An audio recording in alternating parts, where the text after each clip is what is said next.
નમસ્કાર, આપ જોઈ રહ્યા છો ગુજરાત ફર્સ્ટ. અમારી વિશેષ રજૂઆત સિદ્ધુ ને સટ સાથે. હું છું જિજ્ઞાસા અને હું છું આપની સાથે દીપિકા.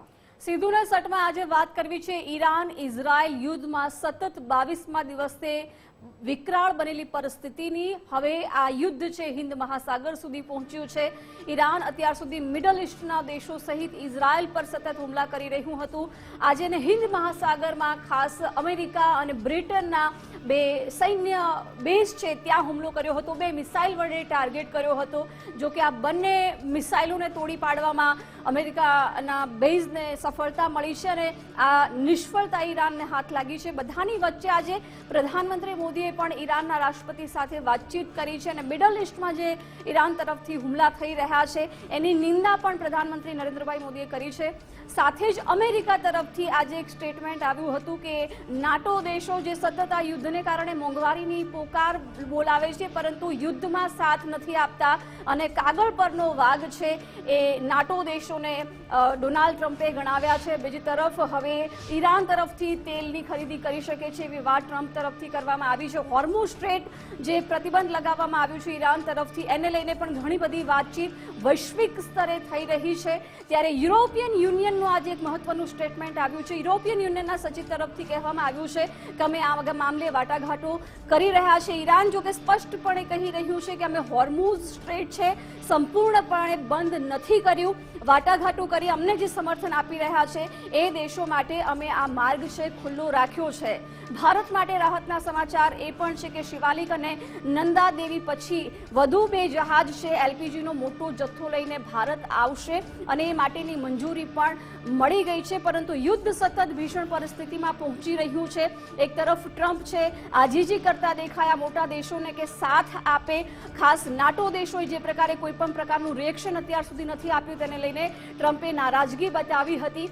સતત હુમલાઓ થઈ રહ્યા છે. ઈરાન તરફથી જવાબી કાર્યવાહી ઇઝરાયલ અને મિડલ ઇસ્ટના દેશોમાં થઈ રહી છે તો ઇઝરાયલ પણ બંને મોરચે લડી રહ્યું છે. ઈરાન તરફ અત્યાર સુધી ઘણી બધી મિસાઇલ અને ડ્રોન વડે હુમલો થયો છે. ઈરાનમાં મોટો વિનાશ વેરાયો છે અને એમાં કોઈ શંકાને સ્થાન નથી. બીજી તરફ લેબનોન પર સતત હિઝબુલ્લાહને ટાર્ગેટ કરી અને ઇઝરાયલ હુમલા કરી રહ્યું છે. ત્યારે લેબનોનમાં પણ પરિસ્થિતિ ઘણી જ બગડી છે. ત્યાં પણ મોટા ભાગે લોકો જીવ ગુમાવી રહ્યા છે. આર્થિક રીતે મોટું નુકસાન ત્યાં થઈ રહ્યું છે. આ બધાની વચ્ચે અમેરિકા હવે આ યુદ્ધમાં આગળ વધવા તો માગે છે. મોટા દેશો આમાં સપોર્ટમાં ઉતરે એવું સ્પષ્ટ વલણ ટ્રમ્પનું અત્યાર સુધી જોવા મળી રહ્યું છે અને આ યુદ્ધ અત્યારે સતત 22મા દિવસે પણ રોકાય એવી કોઈ પરિસ્થિતિ નથી. ઈરાન તરફથી એવું ક્લિયર કરી દેવામાં આવ્યું છે કે અમે યુદ્ધ વિરામ નથી ઈચ્છતા, યુદ્ધ સમાપ્તિ ઈચ્છીએ છીએ અને એની અમને ચોક્કસ ગેરંટી મળવી જોઈએ. એટલે કે આ ઈરાન ઇઝરાયલ યુદ્ધનો 22મો દિવસ અને જે રીતે ઈરાન જબરજસ્ત હુમલા કરી રહ્યું છે.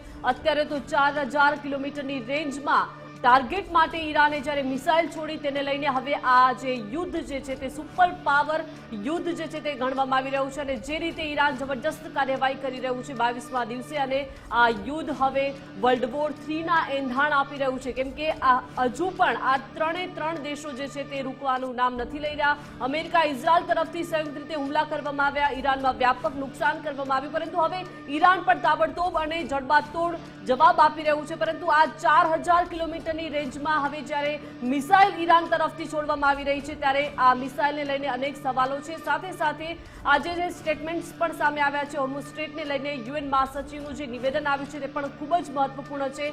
યુએન હોર્મુઝ સ્ટ્રેટને ખોલવામાં મદદ કરવા માટે તૈયાર હોવાની વાત કરી છે. આ તમામ જે એંગલ્સ છે તેને લઈને પણ આજે આપણે વિશેષ ચર્ચા કરવાના છીએ. બિલકુલ. અને હોર્મોન સ્ટ્રેટને લઈને અત્યારે ઘણા બધા નિષ્ણાંતો એવો દાવો કરી રહ્યા છે કે લાંબા સમય સુધી જો હોર્મોન સ્ટ્રેટ બંધ રહે છે તો એની વૈશ્વિક અસરો દેખાવાની શરૂઆત થશે અને એનું પરિણામ આપણે મોંઘવારીના સ્વરૂપમાં જોવું પડશે. કોઈ પણ દેશ આ મોંઘવારીથી બાકાત નહીં રહે. નહિવત અસરો અત્યારે એટલા માટે ઈરાનના સાથી દેશોમાં જોવા મળી રહી છે કારણ કે ત્યાંથી વાટાઘાટો સહિત અમુક જહાજો છે ત્યાંથી ઈરાન મોકલવા માટેની મંજૂરી આપી રહ્યું છે જેના કારણે ત્યાં ઇફેક્ટ નથી થઈ રહી. પરંતુ અત્યારે સૌથી વધારે આ યુદ્ધની આગમાં કોઈ ઘેરાયું હોય તો એ ત્રણ દેશોને તો અસર થઈ જ રહી છે. ઇઝરાયલમાં પણ નુકસાન થયું છે, અમેરિકામાં આર્થિક રીતે નુકસાન થયું છે, કારણ કે મિસાઇલ, ડ્રોન અને આર્થિક રીતે જ્યારે તમે સશસ્ત્ર સાધનો પાછળ લાખો કરોડો રૂપિયાનો ખર્ચ થાય છે, એ પણ એક આર્થિક મોટું નુકસાન જ છે ને એટલા જ માટે અમેરિકાને $200 અબજનું બીજું બજેટ મંજૂર કરવાની ફરજ પડી છે આ યુદ્ધને વધારે આગળ વધારવું છે તો, કારણ કે કોઈ પણ પક્ષ અત્યારે ઝૂકવા માટે તૈયાર નથી. મોટા દેશોની વાત કરીએ તો રશિયા છે એ સીધી રીતે ઈરાનના સમર્થનમાં આવ્યું છે, કારણ કે પુતિન છે એ સીધી રીતે ઈરાનને સમર્થન કરી રહ્યા છે અને ઈરાન જે પોતાના સાર્વભૌમત્વની વાત, પોતાના અધિકારોના રક્ષણ માટે આ યુદ્ધ લડી રહ્યું છે એની સાથે પણ સહમતિ દર્શાવી રહ્યા છે. બીજા કેટલાક મોટા દેશો છે, ભારત અને ચીન તરફથી આ યુદ્ધને લઈને અત્યારે જે રિએક્શન આપ્યા છે કે આ યુદ્ધ રોકાવવું જોઈએ, કારણ કે વૈશ્વિક લેવલે આની ગંભીર અસરો પહોંચી રહી છે અને કોઈના પણ હિતમાં આ યુદ્ધ નથી. ત્યારે જે પ્રકારે મોંઘવારી સતત વધી રહી છે, કારણ કે આ સાથે જ એક મહત્વપૂર્ણ સમાચાર એ સામે આવી રહ્યા છે. એલપીજી ગેસની જે અછત છે તેના વચ્ચે આ સૌથી રાહતના મોટા સમાચાર મળી રહ્યા છે કે હોર્મુઝ જળમાર્ગ પરથી વધુ 2 ભારતીય જહાજ પસાર થવાના છે. એટલે કે જે એલપીજીની અછત છે ગેસની, તેના વચ્ચે આ રાહતના સમાચાર તમામ એ લોકો માટે કે જે હોર્મુઝ જળમાર્ગ છે ત્યાંથી વધુ 2 ભારતીય જહાજ પસાર થશે. પાઇન ગેસ હોય કે જગ વસંત જહાજ આ ભારત આવવાના છે અને ભારતના 22 એલપીજી જહાજ ફસાયા હોવાનો પણ અત્યારે દાવો છે. પરંતુ હોર્મુઝની ખાડીમાંથી જહાજો લાવવા હવે જે પ્રયાસો જે છે તેને તેજ બનાવવામાં આવ્યા છે. એટલે કે જિજ્ઞાસા, આ ભીષણ જે યુદ્ધ થઈ રહ્યું છે તેને લઈને જે અફવાઓ છે એલપીજી ગેસની અછતને લઈને, તેને લઈને ભારત માટે આ ખૂબ જ રાહતના સમાચાર છે. એટલે આ પહેલા પણ શિવાલિક અને નંદાદેવી નામના 2 જહાજ એલપીજીનો મોટો જથ્થો લઈને ભારત આવ્યા છે અને બધાની વચ્ચે વધુ 2 જહાજને હોર્મુઝ સ્ટ્રેટમાંથી નીકળવાની પરમિશન મળી ગઈ છે. એટલે ભારત માટે આ રાહતપૂર્ણ સમાચાર છે. પરંતુ ક્રૂડ ઓઇલના ભાવમાં વૈશ્વિક લેવલે જે ઉછાળો આવ્યો છે એની કદાચ આપણને સ્થાનિક લેવલે એની અસર નથી દેખાઈ, પરંતુ જ્યાં માછીમારો માટે જે ડીઝલની જરૂરિયાત હોય છે એમાં વધારો થયો છે. 30 રૂપિયાનું એને જ લઈને આજે માછીમારો તરફથી વિરોધ નોંધાવવામાં આવ્યો છે. ખાદ્ય તેલોમાં પણ સિંગતેલના ભાવમાં વધારો થયો છે. ઘણી બધી ચીજ વસ્તુઓ છે ધીમે ધીમે હવે મોંઘી થઈ રહી છે અને આવનાર સમયમાં કદાચ આ વધારો આપણે વધારે પણ જોઈ શકીશું જો આ યુદ્ધ અહીં નથી રોકાતું, કારણ કે 22 દિવસ આ યુદ્ધને થઈ ગયા છે. જે યુદ્ધ માત્ર 3-4 દિવસ કે અઠવાડિયું ચાલશે એવી સંભાવનાઓ સાથે શરૂ થયું હતું. સ્ટેટમેન્ટ જે મહાસત્તાઓ તરફથી આપવામાં આવ્યા હતા, ખાસ અમેરિકા તરફથી એવું કહેવામાં આવ્યું હતું કે 1 વીકમાં અમે આ યુદ્ધ પૂરું કરી દઈશું. એ યુદ્ધ અત્યારે બંધ થાય એવા કોઈ અંસાર નથી, કારણ કે કોઈ પણ ઝૂકવા માટે તૈયાર નથી. ઈરાન કહી રહ્યા છે કે અમારી તાકાત છે ત્યાં સુધી અમે લડીશું, કારણ કે ઈરાને પોતાની જે સુપ્રીમ લીડરશિપ છે એ ગુમાવી દીધી છે. ત્યાં મોટા પાયે નુકસાન થયું છે. આર્થિક રીતે પણ ઈરાન ભાગી ચૂક્યું છે. તેમ છતાં હવે ઈરાન એવું કહી રહ્યું છે કે અમે અમારા રક્ષણ માટે, અમારા અધિકારોના રક્ષણ માટે છેલ્લે સુધી આ યુદ્ધ લડીશું. હોર્મુઝ સ્ટ્રેટનો જ્યાં સુધી સવાલ છે, કહી રહ્યું છે કે અમે તમામ દેશો માટે પ્રતિબંધ નથી લગાવ્યો. અમારા મિત્ર દેશો છે, સમર્થન કરતા દેશો સાથે વાટાઘાટો કરી અને અમે પરમિશન આપી રહ્યા છીએ. પરંતુ જે જહાજોને પરમિશન નથી મળી રહી ત્યાં ક્રૂડ ઓઇલના ભાવ, ખાસ કરીને જે પ્રકારે મોંઘવારીએ માઝા મૂકી છે મિડલ ઇસ્ટના દેશો છે, યુરોપિયન યુનિયનનું આજે જે મહત્વનું સ્ટેટમેન્ટ આવ્યું છે કે હોર્મુઝ સ્ટ્રેટ ઓપન કરવામાં આવે એ માટે અમે સતત વાટાઘાટો કરીશું, કારણ કે એ જરૂરી પણ છે. બીજી તરફ ડોનાલ્ડ ટ્રમ્પ છે કે સોશિયલ મીડિયા પર એક પછી એક વખત એમના સ્ટેટમેન્ટ આપી અને બળાપું કાઢી રહ્યા છે, કારણ કે એમને પહેલા તો મોટા દેશો, ખાસ રશિયા, જર્મની, ચીન અને ફ્રાન્સ જેવા મોટા દેશોને અપીલ કરી હતી કે ઈરાન જો હોર્મુઝ સ્ટ્રેટ બંધ કરે છે તો તમે લોકો આગળ આવો, પોતાના યુદ્ધ જહાજોને આ માર્ગ પર મોકલો અને ઈરાન સામે રક્ષણ આપવાની વાત કરી હતી. કોઈ પણ દેશ ટ્રમ્પનું નિવેદન માની અને આગળ નથી આવ્યો. ત્યાર પછી નાટોની વાત કરીએ તો નાટો તરફથી જ્યારે ઈરાન તુર્કી પર હુમલો કરે છે ત્યાર પછી પણ નાટો દેશો તરફથી કોઈ જ રિએક્શન નથી આવતું, કારણ કે ટ્રમ્પને ખબર છે જો નાટો દેશ પણ ઈરાન સામે પડશે તો કદાચ આ યુદ્ધ છે ઇઝરાયલ અને અમેરિકાની તરફેણમાં થઈ જશે અને ઈરાન બધી જ ચારે બાજુ જો લડવાનું થશે તો કદાચ થોડુંક નબળું પડશે. પરંતુ નાટો જ્યારે સાથ નથી આપી રહ્યું ત્યારે ટ્રમ્પ પણ અકળાયા છે. ટ્રમ્પે યુદ્ધમાં સાથ નથી આપ્યો તેને પણ યાદ રાખીશું તેવું નિવેદન આપ્યું છે. આ સાથે જ વડાપ્રધાન નરેન્દ્ર મોદી ઈરાનના રાષ્ટ્રપતિ સાથે વાતચીત કરી છે. પીએમ મોદી ઈરાનના રાષ્ટ્રપતિ મસૂદ પેઝેશિયાન સાથે ફોન પર વાતચીત કરી છે અને પીએમ મોદીએ ઈદ અને નવરોઝની શુભકામના પાઠવી છે. વડાપ્રધાન નરેન્દ્ર મોદીએ સોશિયલ મીડિયા પર આ જાણકારી આપી છે. પીએમ મોદીએ મિડલ ઈસ્ટમાં જરૂરી ઇન્ફ્રાસ્ટ્રક્ચર પર થતા હુમલાઓની પણ નિંદા કરી છે. શાંતિ જાળવવા માટે અપીલ કરવામાં આવી રહી છે અને હુમલાના પગલે હવે શાંતિ અને વિશ્વ સપ્લાય પર જે અસર પડી રહી છે તેની પણ તેમણે વાત કરી છે.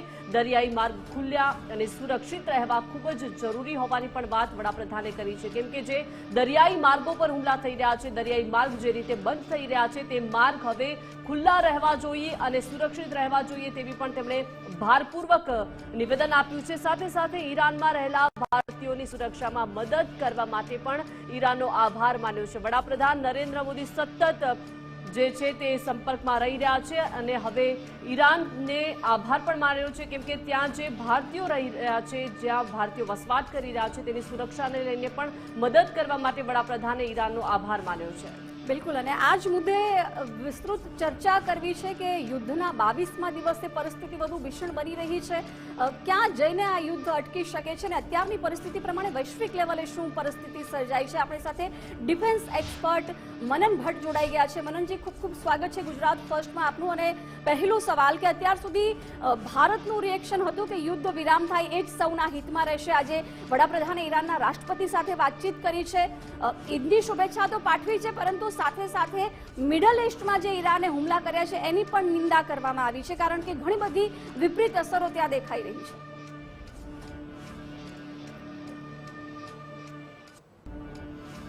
જી, પ્રધાનમંત્રીશ્રીએ પહેલી વાર ઈરાનના રાષ્ટ્રપતિ સાથે વાત કરી છે, મહેમૂદ પેઝેશિયાન સાથે, અને એક બહુ ઇમ્પોર્ટન્ટ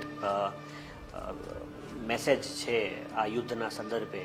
સમગ્ર વિશ્વ જ્યારે ભારત તરફ મીટ માંડીને બેઠવું હોય કે ભારત એક એવો મોટો દેશ કે જે આ યુદ્ધમાં ન્યુટ્રલ રહ્યો છે, એ દેશ પાસેથી એવી પણ અપેક્ષા રાખવામાં આવે છે કે ભારત આ યુદ્ધને બંધ કરાવે. એટલે ભારતે જે સ્ટેટમેન્ટ કર્યું ને, આના અલગ અલગ પાર્ટ છે પણ દરેક પાર્ટ ઇમ્પોર્ટન્ટ છે. પહેલી વાત એ કે જે સી લાઇન્સ ઓફ કોમ્યુનિકેશન છે, દરિયાઈ માર્ગો છે, એટલે સ્પેસિફિકલી હોર્મુઝની ખાડી એ ખુલ્લી રહેવી જોઈએ, જેથી ગલ્ફથી નીકળતું જે ઓઇલ છે, ગેસ છે, એનો પુરવઠો વિશ્વને મળતો રહે. ભારત માટે બહુ ઇમ્પોર્ટન્ટ એટલા માટે છે કે ગલ્ફનું ઓઇલ ભારતને કેટલાક કલાકોમાં જ ભારત પહોંચી જાય છે, ગલ્ફથી નીકળેલું ઓઇલ કે ગેસ. જ્યારે અમેરિકાથી અથવા બીજેથી આપણે જે રશિયાથી જે ખરીદીએ છીએ એને આવતા સમય લાગે છે, એનો ટ્રાન્સપોર્ટેશનનો ખર્ચ આપણને વધારે પડે છે. અને અત્યારના સમયે જ્યારે ક્રૂડ ઓઇલના ભાવ ભડકે બળી રહ્યા છે, ત્યારે ભારતની ઓઇલ સિક્યુરિટી, એનર્જી સિક્યુરિટી માટે બહુ જરૂરી છે કે સ્ટેટ ઓફ હોર્મુઝ ખુલી જાય. એમણે ખાસ કરીને જે એમની જે કન્સર્ન કહી છે કે ગલ્ફ દેશો પર હુમલા ન થવા જોઈએ. ઈરાનની જેમ ગલ્ફ દેશો પણ, એ આરબ દેશો પણ ભારતના મિત્ર દેશો છે, એટલે એના પર જે હુમલાઓ, એના ખાસ કરીને ઓઇલ ઇન્ફ્રાસ્ટ્રક્ચર પર, ગેસ ઇન્ફ્રાસ્ટ્રક્ચર પર જે હુમલાઓ થઈ રહ્યા છે, એ ન કેવળ એ ગલ્ફ કન્ટ્રીઝને, એ આરબ દેશોને, પરંતુ સાથે સાથે સમગ્ર વિશ્વની ઇકોનોમી પર અસર પહોંચાડે. ગેસનું પ્રોડક્શન રોકાઈ જવાથી, કતર ગેસનું પ્રોડક્શન રોકાઈ જવાથી ભારતમાં એલએનજીના પુરવઠાને અસર પહોંચવાની શક્યતા રહેલી છે કે પહોંચશે. એટલે ભારતનું કન્સર્ન, ભારત પોતાની ચિંતા કરી રહ્યો છે. ભારતના પ્રધાનમંત્રી શ્રી પોતાની એક ભારતીય તરીકે, ભારતના એક લીડર તરીકે પોતાની ચિંતા વ્યક્ત કરી રહ્યા છે. ત્રીજી સૌથી ઇમ્પોર્ટન્ટ વાત કે ભાઈ ભારતીયો જે ઈરાનમાં છે, ઈરાન તો 4000 કિલોમીટરની રેન્જમાં ટાર્ગેટ રેન્જ કરી રહ્યું છે, તો શું ઈરાનનો આ હુમલો વોર્નિંગ શોટ છે કે પછી હવે રિયલ વોરની શરૂઆત છે?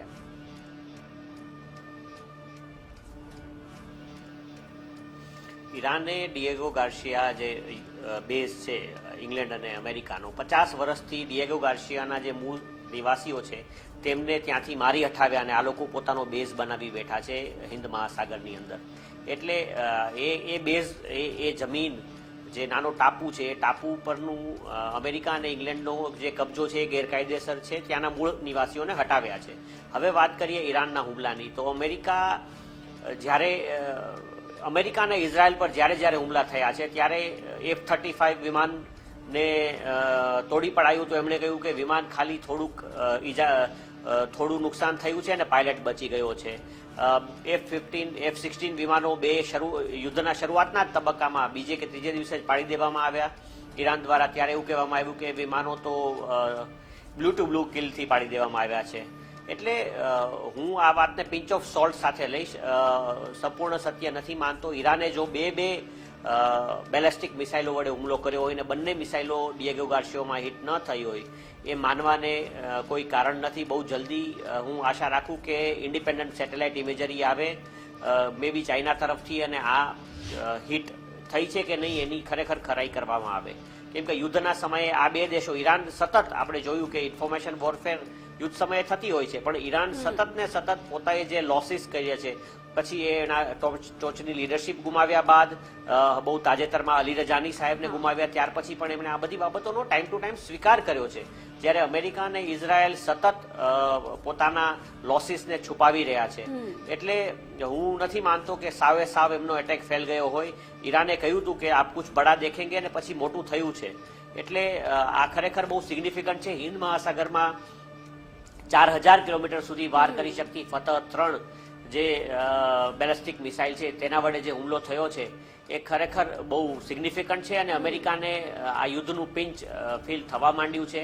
પછી એ હોર્મુઝ ખાડી બંધ થવાથી હોય કે ઈરાને આટલે દૂર સુધી હુમલો કરવાથી હોય. ઈરાન પોતાની તાકાત, ઈરાનને અલગ અલગ સમયે રાઇટ ઓફ કરવામાં આવ્યું. મને પણ એવું લાગ્યું કે હવે ઈરાન પાસે એવી કેપેસિટી નહીં હોય કે આટલી સમય સુધી જીક ઝીલી શકશે, પણ ઈરાન સમગ્ર વિશ્વને સરપ્રાઇઝ કરી રહ્યું છે પોતાની કેપેસિટી દ્વારા અને આટલા વિનાશને સહન કર્યા પછી પણ પોતાની જે જીજીવિષા છે, પોતાની જે ફાઇટિંગ સ્પિરિટ છે એના દ્વારા. જી બિલકુલ. એટલે મનનજી, જેમ અમેરિકા એવો દાવો કરી રહ્યું છે કે બંને મિસાઇલ એનો ટાર્ગેટ કરવામાં સફળ નથી રહી, એટલે કે બંને મિસાઇલોને અમે તોડી પાડી છે. 22 દિવસ સુધી સતત બંને તરફથી હુમલા થયા છે, તેમ છતાં આપણે શું જોયું છે કે ઈરાનમાં મસમોટું નુકસાન થયું છે. ઘણા બધા લોકો, હજારો લોકો માર્યા ગયા છે. આર્થિક રીતે ઈરાનને બહુ મોટું નુકસાન. સેમ વસ્તુ ઈરાન પણ મિસાઇલ ડ્રોન વડે હુમલા કરી જ રહ્યું છે, પરંતુ ઇઝરાયલમાં એટલા મોટા નુકસાનના સમાચાર નથી આવી રહ્યા. તો શું એવું શક્ય છે કે ઇઝરાયલ દરેક મિસાઇલ અને ડ્રોનને ઇન્ટરસેપ્ટ કરી રહ્યું હોય?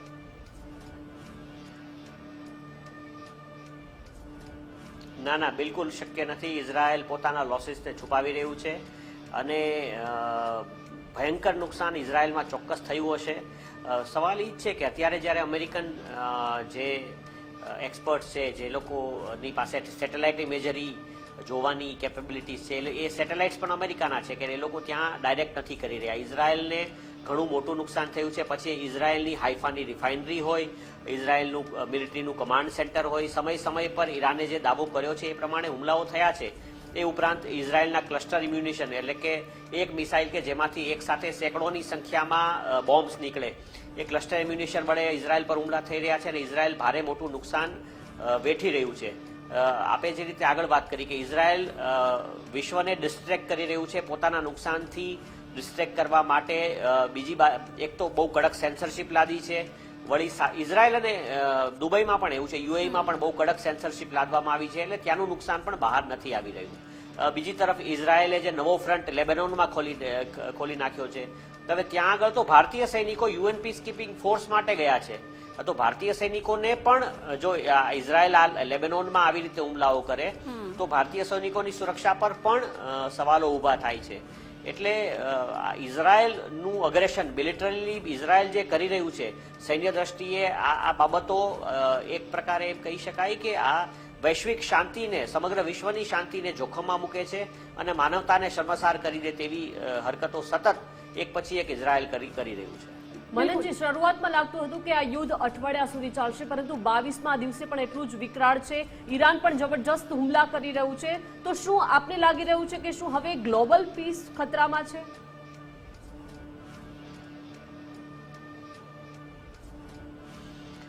જી, ગ્લોબલ પીસ, વૈશ્વિક શાંતિ ખતરામાં તો ઓલરેડી આવી ચૂકી છે. જે રીતે બેફામ ખુલ્લેઆમ હુમલાઓ થઈ રહ્યા છે અને જે યુદ્ધખોર લોકો છે એમને કોઈ શરમ નથી. તમે એક દેશની સંસ્કૃતિને ખતમ કરી રહ્યા છો, ત્યાંની માનવતાને ખતમ કરી રહ્યા છો. તમે ઈરાક, સિરિયા, લેબનોન, બધી જગ્યાએ આતંકવાદીઓ છે કરીને લોકોને, માનવતાને ખતમ કરતા જઈ રહ્યા છે અને એને કોઈ પૂછવા વાળું નથી. એટલે વૈશ્વિક શાંતિ તો પર બહુ મોટો ખતરો ઝળુંબી રહ્યો છે ને આઈ ડોન્ટ થિંક કે અત્યારે વૈશ્વિક શાંતિ જેવું કંઈ બચ્યું હોય. બીકોઝ નબળા ઉપર તાકાત દેખાડીને અમેરિકા અને ઇઝરાયલ શુરા થઈ રહ્યા છે.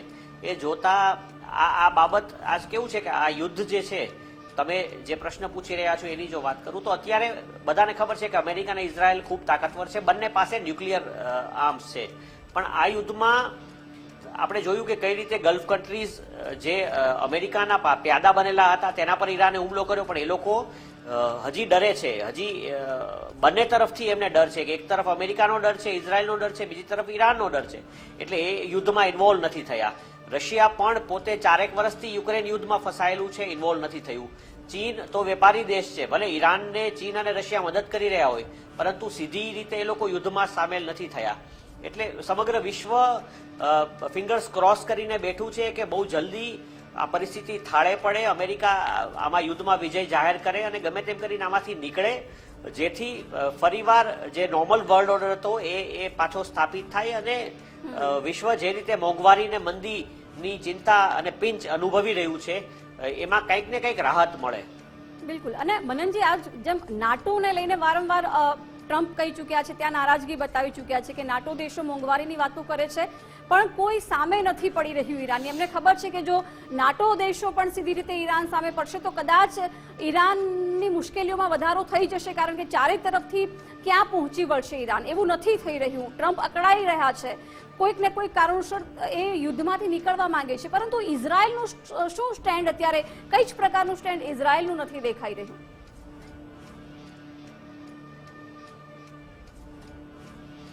જી, નાટો કન્ટ્રીઝની સૌથી પહેલા વાત કરું તો નાટો કન્ટ્રીઝ તો ભાઈ ટ્રમ્પે આદરેલા યુદ્ધમાં નાટો કન્ટ્રીઝ ઉતરવા નથી માંગતા. ટ્રમ્પ પોતે આ યુદ્ધ આદરીને ફસાઈ ગયા છે.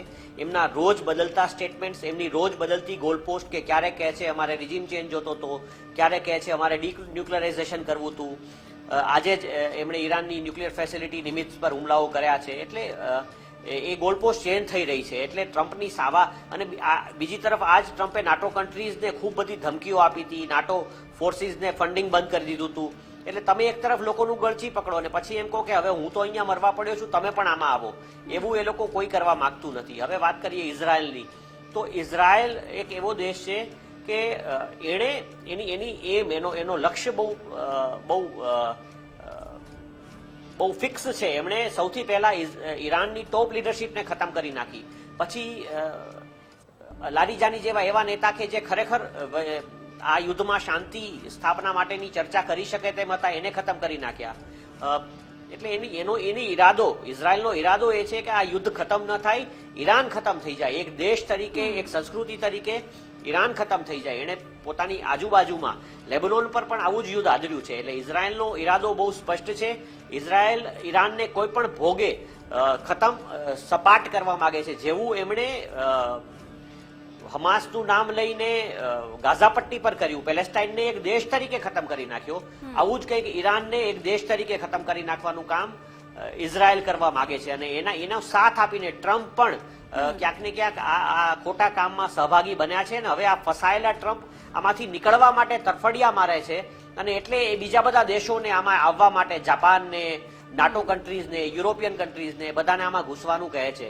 બીજી તરફ ઇઝરાયલ, તમે જોયું કે તુર્કી ઉપર ફોલ્સ ફ્લેગ અટેક, એટલે કે ઈરાનના નામે ઇઝરાયલ અટેક કરી રહ્યું છે તુર્કી ઉપર, જેનો તુર્કી પોતે અને જોર્ડન, ઓમાન, આ બધા દેશો આવું જાણે છે કે ઇઝરાયલ આવા ફોલ્સ ફ્લેગ અટેક કરીને બે દેશોને વચ્ચે યુદ્ધ કરાવી શકે છે. એટલે ઇઝરાયલનો ભરોસો થાય નહીં, અને અમેરિકાએ ઇઝરાયલનો ભરોસો કરીને બહુ મોટી ભૂલ કરી છે, જેને લીધે સમગ્ર વિશ્વની શાંતિ અને સમગ્ર વિશ્વની એનર્જી સિક્યોરિટી, સમગ્ર વિશ્વની અંદર મંદી અને મોંઘવારીનો દોર બહુ જલ્દી આવી રહ્યો છે. બિલકુલ. અને મનનજી, ચલો અમેરિકાએ સાથ આપ્યો, ઇઝરાયલ અમેરિકા સાથે મળીને જે અત્યારે ઈરાનમાં નુકસાન વેર્યું છે, ખૂબ મોટું નુકસાન થયું, કદાચ અમેરિકાએ સાથ ન આપ્યો તો શું ઇઝરાયલ એકલા હાથે પણ આ જ નુકસાન ઈરાનમાં પહોંચાડી શક્યો હોત?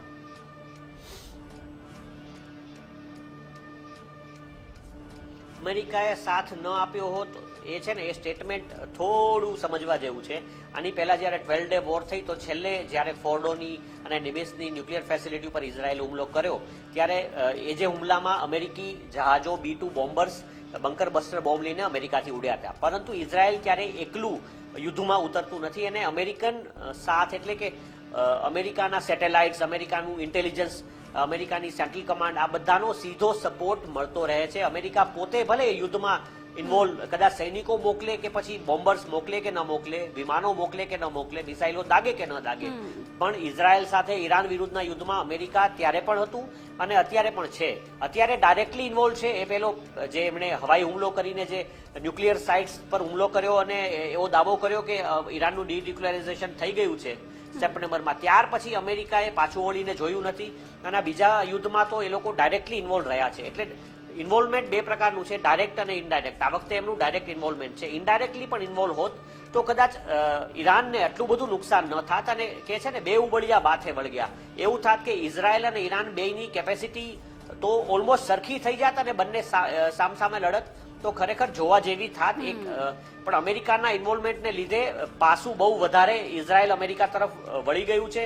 છતાં પણ ઈરાન જે લડત આપી રહ્યું છે એ જોઈને સમગ્ર વિશ્વ અચંબિત છે. મનનજી, ઇન્ડિયાની ઇકોનોમીની જો આપણે વાત કરીએ તો હોર્મુઝ જળમાર્ગ પરથી 2 ભારતીય જહાજ પસાર થવાના છે અને 22 જહાજો ફસાયા હોવાનો પણ દાવો છે. તો શું આ કોન્ફ્લિક્ટ ઇન્ડિયાની ઇકોનોમી પર શું અસર કરશે અને અસર કરશે તો કયા કયા ક્ષેત્રો પર?